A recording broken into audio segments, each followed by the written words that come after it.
What really drew me in about Penny's Big Breakaway was the choice you have between speed and precision, along with the unconventional dual-stick control scheme. You've got your basic jump and double jump, and you can throw the yo-yo in the direction you're facing with the X button, but you can also throw it in any direction with the right stick. Holding this input will cause the yo-yo to stay in place, though fairly useless on the ground, allows Penny to use the yo-yo as a makeshift grappling hook she can swing from if she's airborne, while double tapping this input performs a horizontal dash. Tapping either of the triggers causes Penny to ride on top of the yo-yo like a Segway, preserving your momentum, which after mastering the techniques mentioned before, will be your primary method of traversal in this game. And if I were to sum up this game in a single phrase, I'd say Sonic Mania with the Z-axis. And before we dive in, be sure to leave a like and subscribe. I'm trying out a new style of video, so if you like what you hear, that's the best way to show your support. As you could probably surmise from the combo meter on the right, flow is the name of the game here. The tools at your disposal allow you to gain, stop, or redirect your momentum in order to reach the end of the level without breaking your flow. As rudimentary as it may seem at first, tasking you with little more than simple jumps and the occasional blockade, the level design is constructed to accommodate for Penny's wide range of aerial mobility options and acts merely as a runway for you to gain momentum before you swing to the next platform. The speeds that you're able to reach while riding the yo-yo, despite not being as absurdly fast as what you'd find in early Blue Sonic games, maintains a sense of exhilaration because even the most simplistic of level design becomes a challenging task to overcome because of your higher speed combined with your wider turn radius.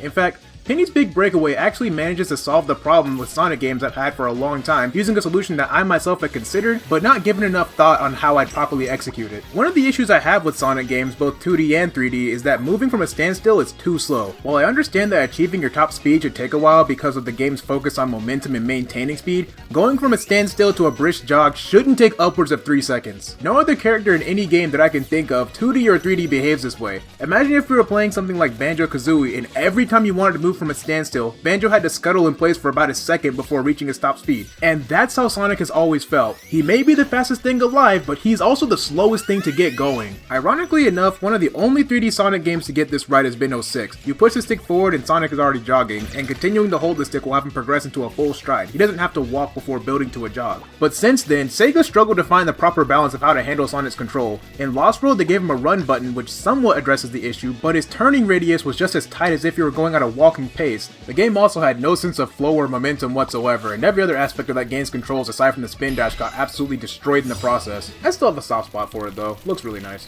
The solution I'd been thinking of is instead of a run button, having a sort of gear changing system where pressing a button would change Sonic from a normal character control scheme to Sonic's momentum based movement on the fly. How this relates to Penny's Big Breakaway is that this game basically does exactly that, and it's all thanks to the yo-yo. The two different modes complement each other with an intuitive risk reward system, and the key to mastering the controls is to view the yo-yo not as a vehicle, but rather as a second high speed gear.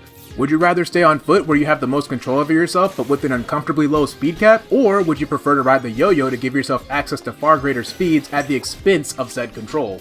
While you're on foot, Penny controls like any other platformer character with a basic jog, a jump, and an aerial action to correct said jump, but riding on the yo-yo instantly shifts Penny into Sonic gear, gaining momentum while going downhill, and having a wider turn radius that keeps you from losing too much speed if you try turning too sharply, but can also lead to you careening into danger or right off a cliff. It's the constant split-second decisions which make the game so inherently fun. Throughout the moment-to-moment gameplay, you're constantly deciding between speed and safety, and there's usually no right answer because your next action is always influenced by the last. Which path am I on? Which path do I take? How much momentum do I have? How many mid-air resources do I have? Should I roll across this section? Should I swing to take a shortcut? Or should I just take the safe route? You have to determine for yourself which of these options will allow you to maintain that all-important flow. And it's so satisfying. One small detail which is one of this game's greatest accomplishments is its approach to air drag. Basically, in most momentum based games you can just roll off one ramp and fly past a good chunk of level design because your character has like no weight, and in 3D Sonic games air drag is applied to your character to slow them down, which is a necessary evil, but it doesn't exactly feel great to have the wind ripped from your sails like this. The decision to specifically lock Penny's highest speeds to ground movement makes the sudden loss of momentum when jumping feel a whole lot less jarring. I think it has something to do with the visual of Penny going from riding on a fast wheel to just being a character in midair, which makes the effect less noticeable. And the fact that deploying the yo-yo in midair grants you a slight speed boost from your vertical momentum upon landing also helps to balance out the speed loss from a jump. Basically, I don't feel like my momentum is being artificially tampered with, and I have to say that's really impressive. Penny derives more than just the momentum-based gameplay from the Sonic series, and another extremely impressive thing this game does is faithfully adapt the abstract, geometric, yet cohesive look of the Genesis games into 3D. But to be more specific here, here, the environments closely resemble the much more vibrant, borderline garish look boasted by titles featured on the various Genesis add-ons, the Sega CD and the 32X. As early as Vanilla Town, the first level, you'll find a wacky interpretation of a streetlight that uses all the primary colors adorned with teal two-tone plants to complete the palette, which look like they were plucked straight from Knuckles Chaotix or Sonic CD,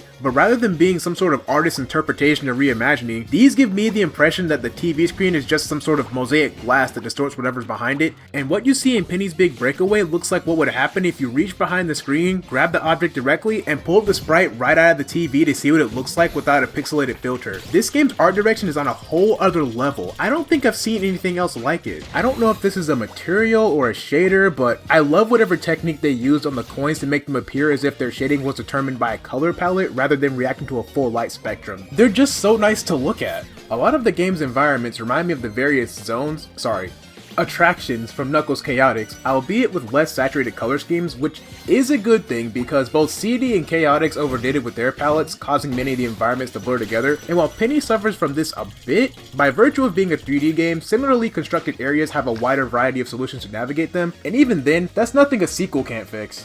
And while I'm certain that the team has already considered solutions to this, my proposition would have some levels be fundamentally shaped different. For example, having one stage based around descending into a valley, another stage based around climbing a mountain or tower, one where you platform above and throughout a city boulevard with cars to avoid, or a more linear stage in the forest where you're railroaded between walls of trees to offer a more curated set of challenges, with the variety coming from a set of branching paths. Along with this would be having stages take place across smaller locations within the greater area. The first world, Vanilla Town for instance, has a lot of construction taking place on skyscrapers, so getting to explore the interior of those buildings with a different camera angle accompanied by wet floors and construction equipment acting as obstacles would help contrast against your outdoor antics. This isn't to say that the game underdelivers by any means, but now that we've got a formula that works, I'd like to see what other gameplay and level design opportunities can be achieved with it. Throughout the levels, there are various dilemmas which range from delivering items to NPCs, score attack, time attacks, and more. They're usually never too far off the beaten path, and the difficulty varies from effortless to downright cruel, but the challenge is greatly appreciated.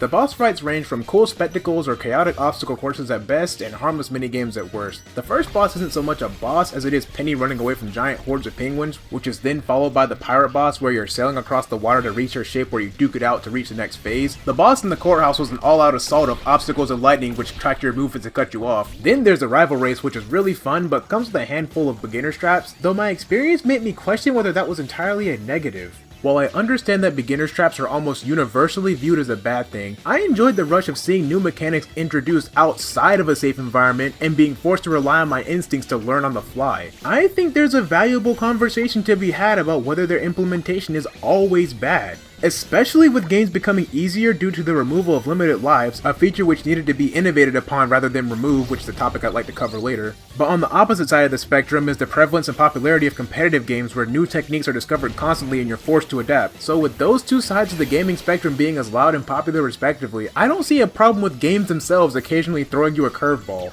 These are games, yes, but the predictable predictability in which games present new mechanics can make the world feel artificial, and the gauntlets antagonists put you through feel more like glorified wipeout courses where they expect you to escape, rather than an actual dungeon that's being constructed to keep you trapped. It's that type of level design which has led me to the conclusion that despite Dr. Wily being as comically evil as villains come, he's one of the few that I truly believe wants their opposition destroyed. But this is the most extreme case, and I don't think we should be pushing the envelope this far, but it does get to a point where level design favors a player a bit too much and it seems contrived. There's a trope of games using yellow paint to guide players that's been overused to death, and that's how I feel about the Nintendo standard way of introducing mechanics, but just to a far lesser extent. Either way, it wouldn't hurt to shake things up a bit, right? Getting into the story, it's lighthearted, but I like how it's played completely straight here. While the crime you committed is silly, and the methods the penguins use to capture you is equally comical, you are a runaway felon in this world, and the theme of constantly being on the run is reinforced through gameplay. Instead of car chases and standoffs, this game's interpretation of that is a constant onslaught of penguins trying to tackle you like it's 4th down and 3. To put into perspective, I feel less like a roadrunner and more like a Scooby-Doo villain getting chased by thousands of Scoobies, because escape feels less than certain due to the sheer number of penguins that'll be after you at times. If a penguin does manage to grab you, then a meter will appear over your head. If 5 penguins latch on, then it's an instant KO. You're able to fling them off of you with basically any move, though if you get dogpiled, that's easier said than done. Also when this happens, a timbale kicks in and a more frantic version of the current song starts playing. I'm always down with a dynamic soundtrack, so this is right up my alley.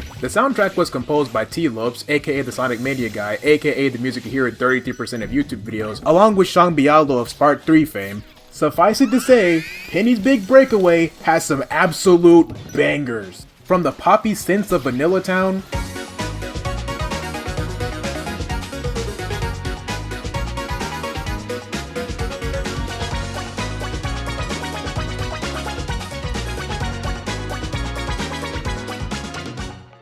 to the infectiously catchy Tideswell,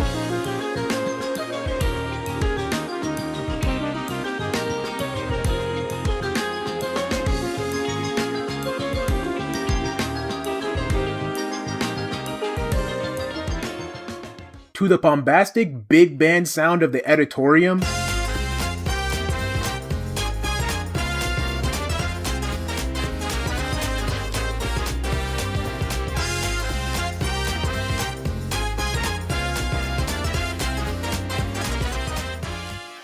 and the Puppet Pioneer, I'll just let this one speak for itself.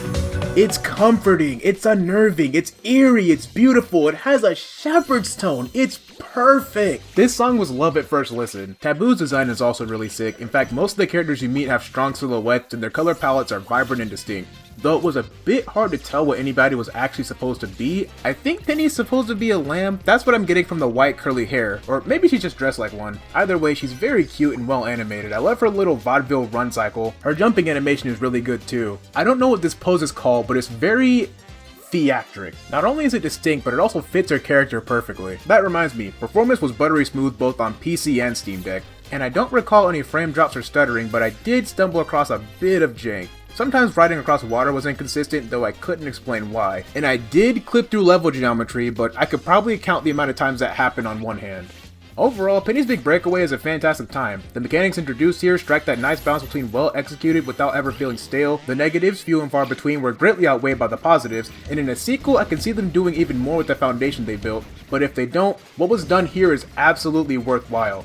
Everything I'd want out of a game is here and accounted for. Great visuals, unique visuals at that, a banging soundtrack, a fun concept that's been executed well, all neatly tied together with an appropriately over-the-top story. Very rarely am I able to appreciate a game for what it is rather than feeling like it's been padded out, ends too quickly, or fails to flesh out its ideas, which is a testament to the importance of innovation. Evening Star did a phenomenal job on this game, and I'm looking forward to their future projects. And I think that just about sums up my experience with the game. I thought it'd be fun to shake things up a bit with this sort of recommendation/overview because the game definitely deserves it. I saw a fair amount of hype surrounding the game when it was announced, but it kind of evaporated once the game actually released, so hopefully this video will shine a much needed light on a game that's flown under so many people's radars. But with that all being said, if you enjoyed this video, then be sure to leave a like, comment your thoughts down below, and subscribe to see the next post as soon as it goes live.